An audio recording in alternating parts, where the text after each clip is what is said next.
Olá, seja muito bem-vindo ao CompoCast, o seu podcast semanal sobre composição musical e outras coisas.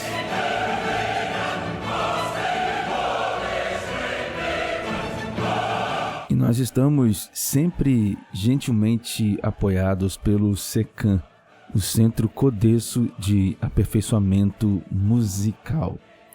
E hoje nós vamos falar um pouco sobre esta questão, este termo, originalidade. Como que esta qualidade, esta palavra, esta ideia, originalidade, se relaciona com a criação musical. Em outras palavras, como providenciar, como criar musicalmente algo original. Quero que você acompanhe comigo, vamos pensar juntos, vamos ouvir algumas coisas juntos e a gente vai assim nos provocando, no bom sentido, ao bom pensamento. Antes de começar este episódio, as nossas provocações, por assim dizer, eu peço a você que tenha em mente que neste podcast, no CompoCast, nós temos essa missão de trazer ao grande público estas questões que originalmente ficam ligadas ou ficam circunscritas ao âmbito acadêmico. Você vai encontrar alguns textos meus, algumas publicações minhas em revistas científicas, em anais de congressos, enfim, e será uma leitura enfadonha, uma leitura chata, uma leitura complicada para quem não é desse meio.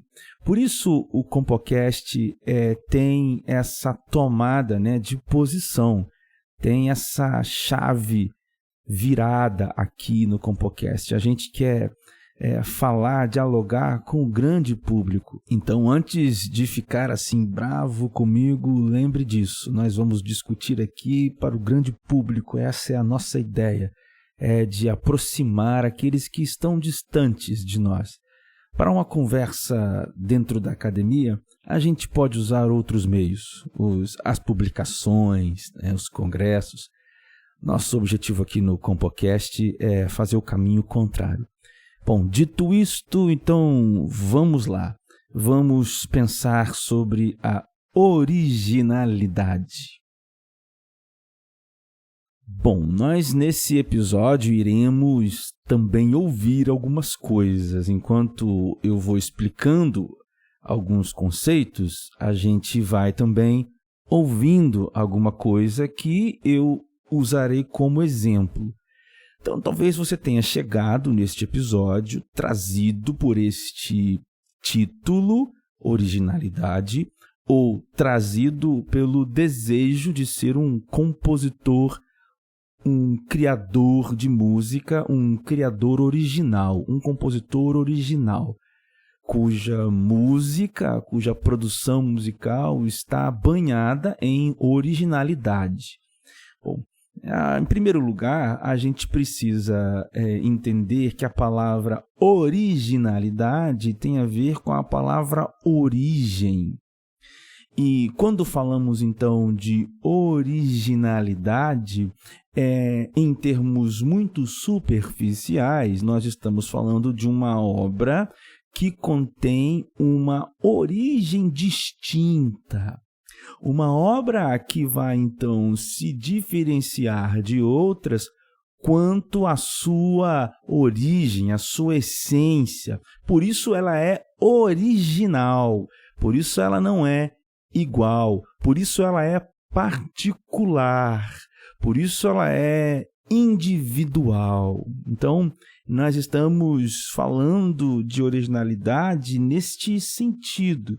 Sempre que você pensar sobre originalidade, lembre que originalidade tem a ver com origem.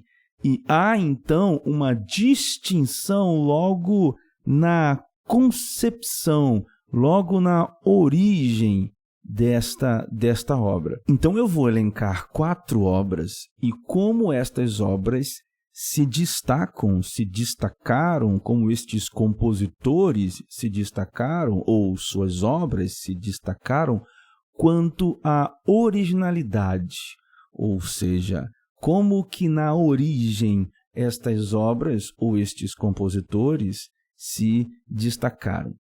Primeiro ponto é que nós podemos, então, pensar a respeito de originalidade em música, ou ser original, quanto à estruturação musical. Então, o que é isso, né? Ser original quanto à estruturação musical? É quando nós temos, assim, uma origem, né? Uma origem que vai diferir das outras no que diz respeito à maneira com a qual nós organizamos os sons.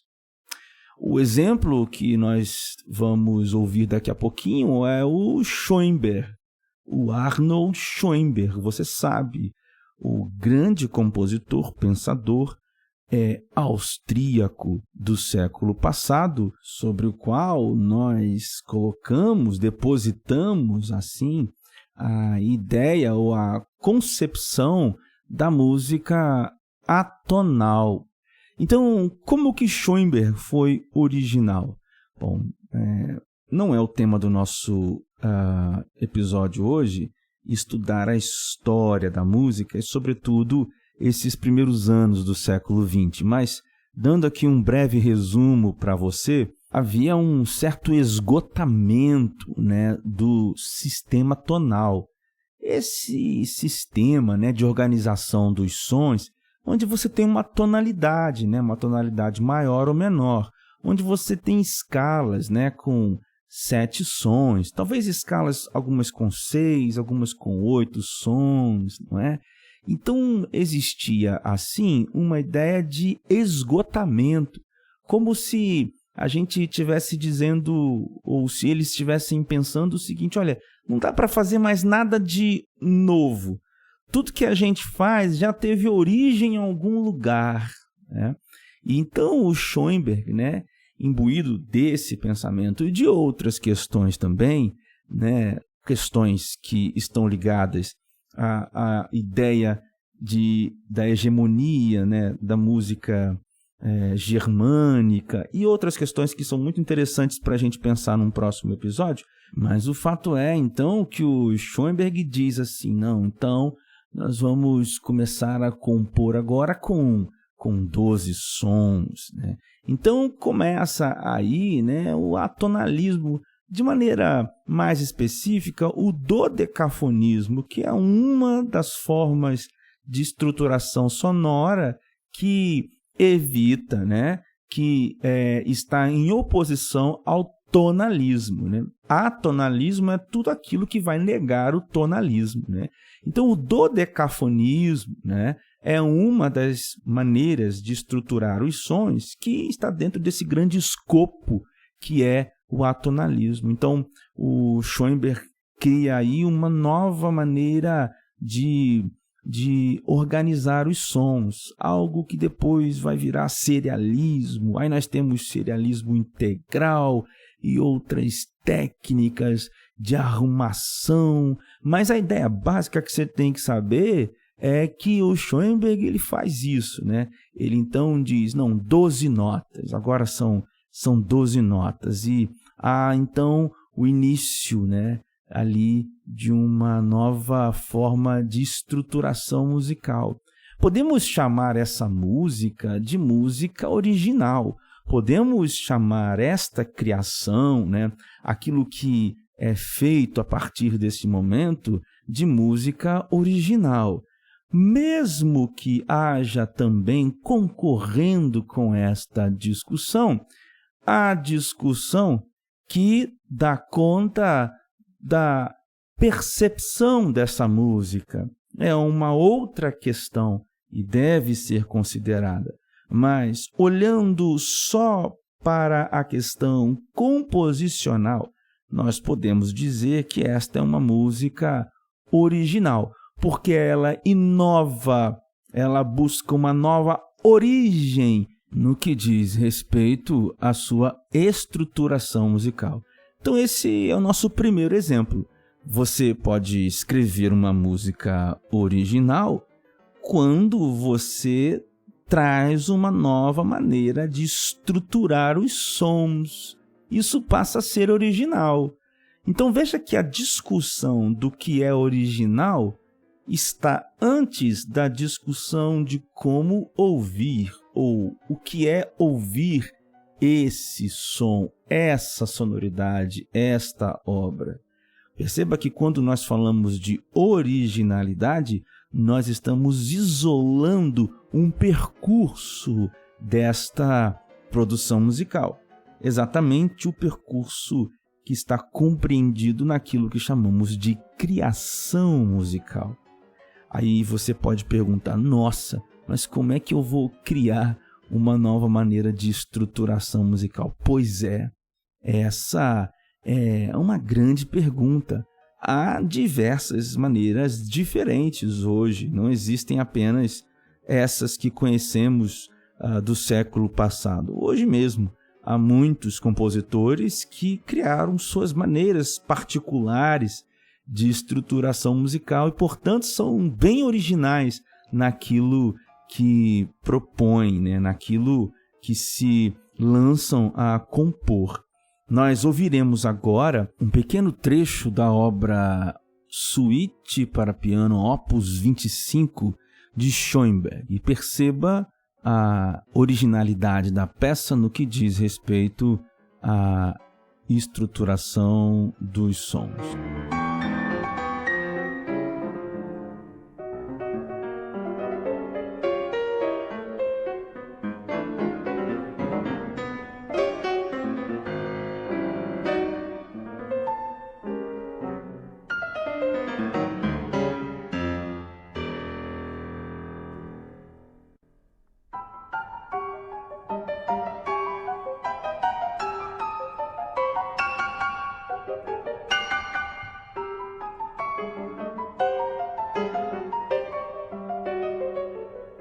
Pois bem, segundo ponto para nós pensarmos a respeito da originalidade é quanto ao conceito, ou seja, sermos originais quanto ao conceito e não, em primeiro lugar, quanto à estrutura da música.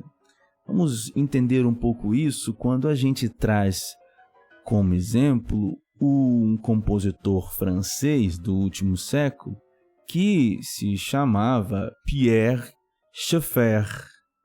E esse compositor muito importante, ele encabeça assim um movimento dentro da música, né? Um movimento estético, digamos assim, dentro da criação musical, que é chamado de música concreta. E o que é a música concreta? Olha, uma maneira de entender a música concreta é a seguinte. Historicamente, quando a gente pensa na notação musical clássica, né, a gente pensa no seguinte, a gente tem uma ideia, né, isso é abstrato, né, o mundo das ideias. A gente escreve isso na partitura, a partitura é algo concreto, mas também é abstrato porque não produz sons, né? A partitura não está tocando. A gente pode ler a partitura e tocar na nossa cabeça assim, os sons, mas a partitura não é um instrumento, né? Por assim dizer. Aí alguém pega aquela partitura e toca aquela música, ou canta, enfim. E aí então os sons passam, né, para esse campo do concreto. Então você veja que classicamente nós temos abstrato, depois concreto. A música concreta propõe um caminho um pouco diferente. A música abstrata propõe assim, em primeiro lugar, a exclusão dessa via existencial chamada partitura. Então, na música concreta, os sons já existem na natureza. Por exemplo, eu vou ali fora e aí venta, assim, o barulho do vento. Aí eu pego o meu microfone e gravo o barulho do vento. Então, o ruído, o som do vento já é a própria música. Então, veja que eu saio do concreto agora, né, para o abstrato. Então, estes sons, eles são, na verdade, a origem da minha criação musical. A música concreta, ela é basicamente isso, ela parte destas fontes sonoras que não são abstratas, de fontes sonoras que são do campo do concreto. Aí você tem bifurcações, digamos, caminhos, bifurcações ou trifurcações, deixa eu criar uma palavra, quadrifurcações, deixa eu criar palavras aqui. Aí você pega este ruído do vento e na sua apresentação ele vai ser tocado num computador e o piano vai tocar depois, ou junto, ou só o computador, enfim. Mas o fato é que você tem um conceito novo. Você tem o concreto como matéria-prima. De novo, há muitas, maneiras de pensar, né? Muitos afluentes aqui deste pensamento, mas basicamente, para o nosso episódio que vai contar, é esta diferença, né? Esta novidade em relação à origem conceitual da música. Você percebe isso? Então, se a gente tinha antes, né, uma origem no abstrato, e aí partitura, e depois o concreto, agora a música concreta vem trazer outro conceito. Ela é baseada em outro conceito, né? Não só a música concreta, mas até mesmo as músicas que se utilizam, né, dessa lógica abstração para o concreto. Por exemplo, a música impressionista é muito diferente, conceitualmente falando, do que a música da música barroca, né? Estão separadas por séculos, obviamente, e tem conceitos diferentes. Então, veja, essa também é uma maneira de buscar a originalidade na criação musical. Quando a diferença da origem ou a origem diferenciada se dá no campo conceitual. Obviamente que você conhecerá muitos outros exemplos, né, do que esse que estou citando. E, obviamente, nós não temos tempo para falar de tantos. Nós temos na música popular, né, músicas conceituais muito diferentes. Só para título de informação, nós temos... Eu sou assim, grandíssimo fã assim, do Tom Zé, que tem uma música conceitualmente muito diferente de outros grandes artistas da nossa música popular, né? E uma música super original. Bom, nós vamos ouvir como exemplo, já que estamos tratando da música de concerto aqui, dentro desse escopo da música de concerto, nós vamos ouvir um trechinho de uma obra do Pierre Schaeffer que se chama Cinq Etudes de Brut, que, tirando esse meu francês horroroso aqui, significa 5 estudos sobre ruídos. Então veja que aqui a gente vai ter a noção clara dessa passagem do concreto para o abstrato, né? A mudança conceitual muito significativa promovida por Pierre Schaeffer.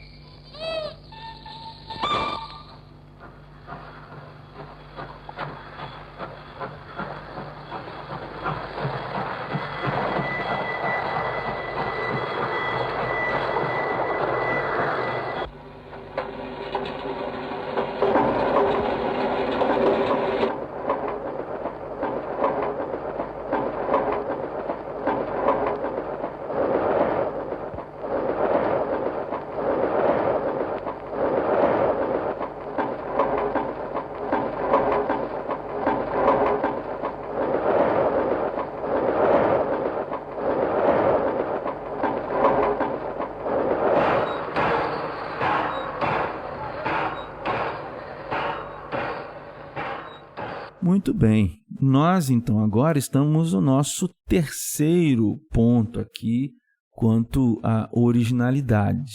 Vamos pensar, então, que podemos propor também que uma música seja original quanto à sua instrumentação.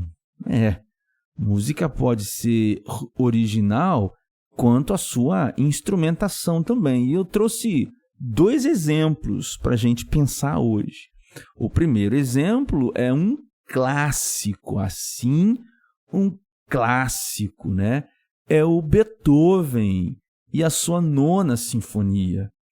As sinfonias por si só já carregam em si, as sinfonias de Beethoven já carregam por si só um nível de originalidade enorme quanto à estruturação musical, mas que para pessoas que não têm conhecimento de harmonia, de instrumentação e orquestração, como se há na academia, ficaria difícil perceber. Mas há uma característica da 9ª Sinfonia que fica visível assim para qualquer pessoa, né, que esteja somente se colocando na posição de ouvinte da 9ª Sinfonia. É que na 9ª Sinfonia, olha o que o Beethoven faz, ele inclui nada mais, nada menos do que um coro. E uma sinfonia é uma obra para orquestra sinfônica. Quanto à forma, no período clássico, a sinfonia está para a sonata, né? A sonata é uma forma musical que não é escrita para orquestra, é para 2, 3 instrumentos ou um instrumento só. E a sinfonia é uma sonata para orquestra.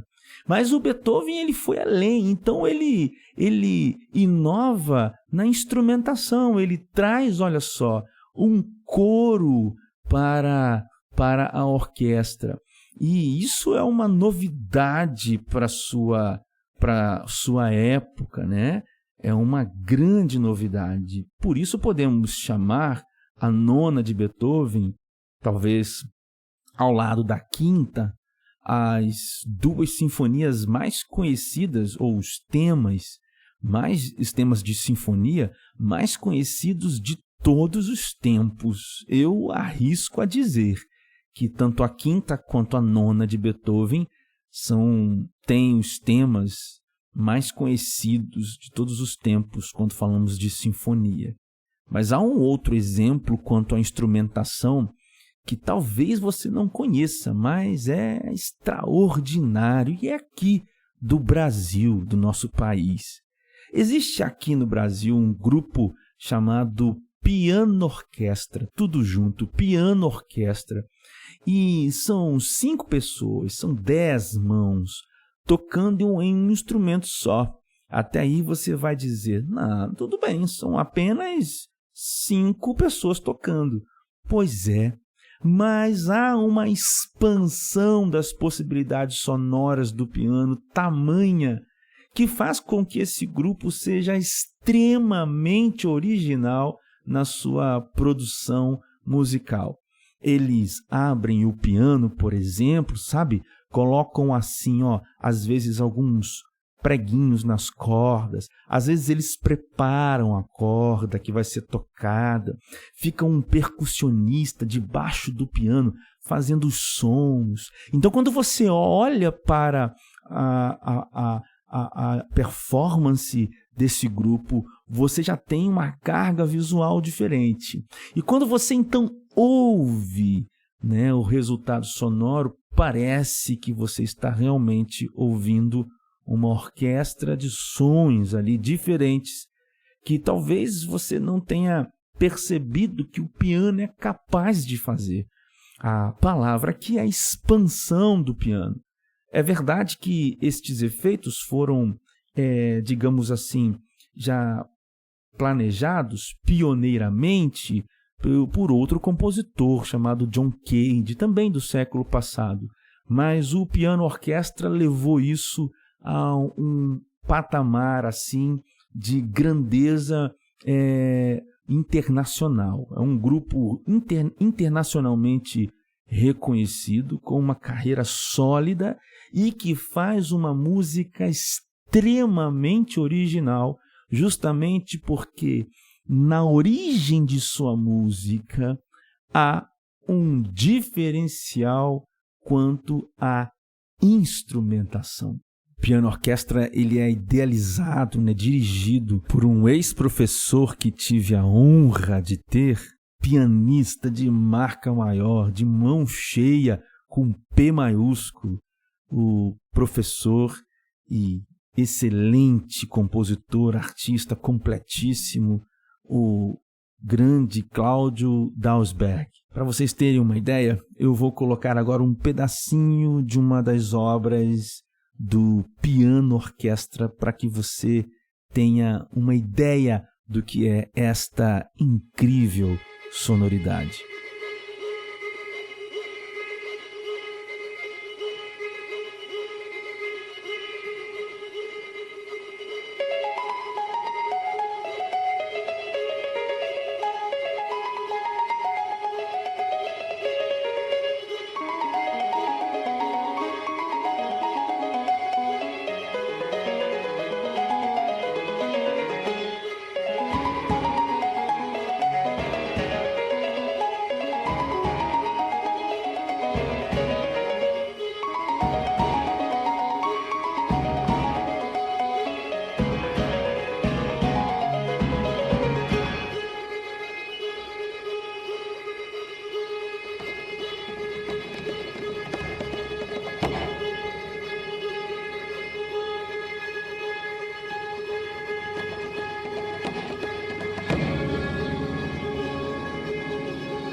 Pessoal, a gente está fazendo uma pausa aqui nesse episódio para te lembrar de que você pode apoiar o Compocast. Basta acessar apoia.se/Compocast. Outra vez, apoia.se/Compocast e se tornar um apoiador desse podcast com qualquer quantia mensal que você quiser e você puder. Ao se tornar apoiador do Compocast, você pode me enviar perguntas pelo e-mail compocastoficial@gmail.com. Outra vez, compocastoficial@gmail.com, e eu vou responder as suas perguntas em episódios específicos para você lá na página do apoia.se/Compocast. Então é isso. Se você puder e quiser, seja um dos apoiadores desse podcast. E agora vamos voltar ao nosso episódio.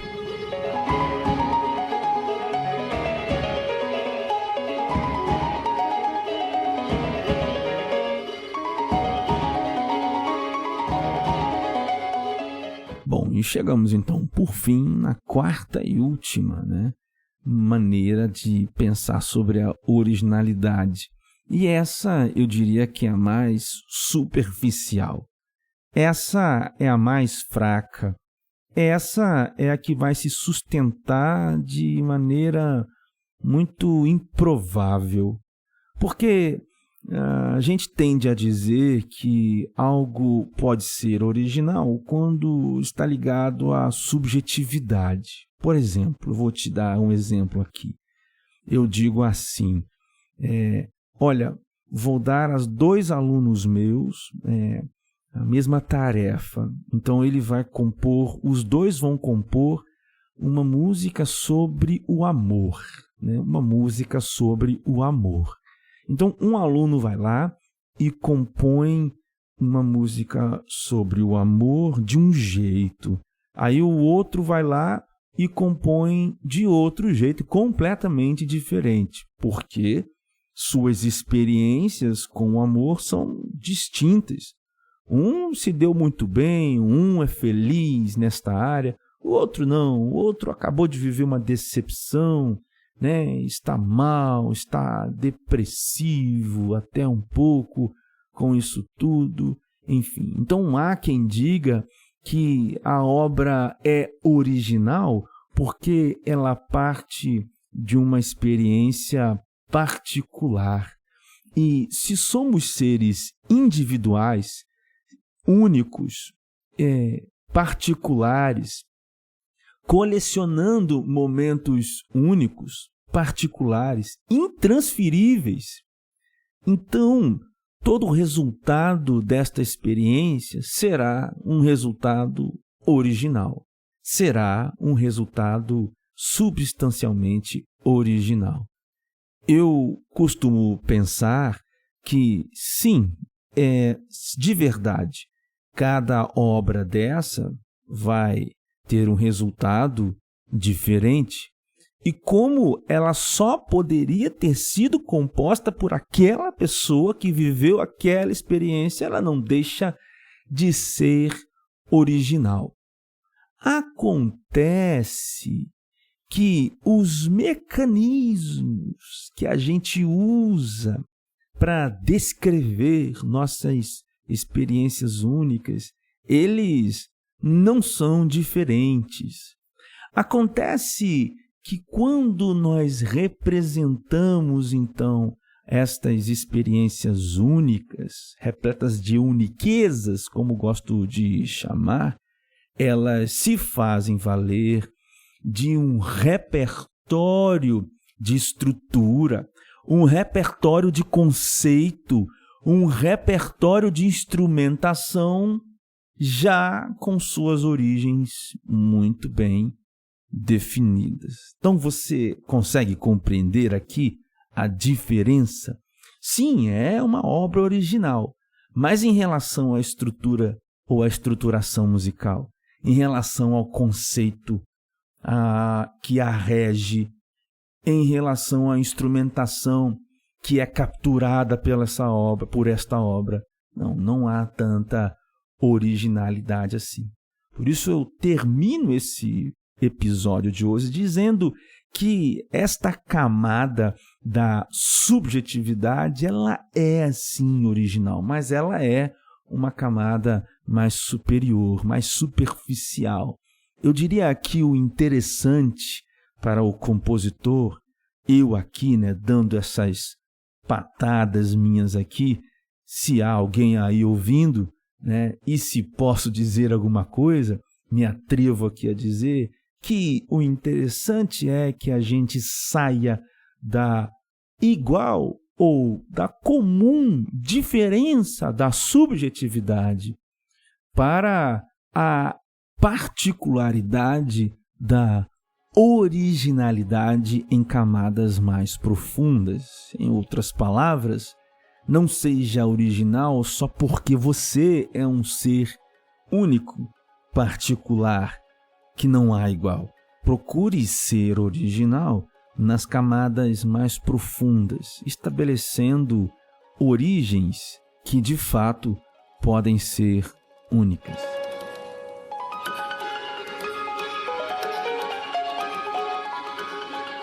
Bom, pessoal, era isso que nós tínhamos para falar hoje. Esse era o recado desse nosso episódio de número 31 do nosso CompoCast. Se você gostou, terça-feira que vem nós estaremos aqui. E se você não gostou, também não há problema algum. Faça alguma coisa que promova em você, que desperte em você seu espírito criativo. É isso, a gente se vê na próxima. Fica bem e até lá. Tchau, tchau.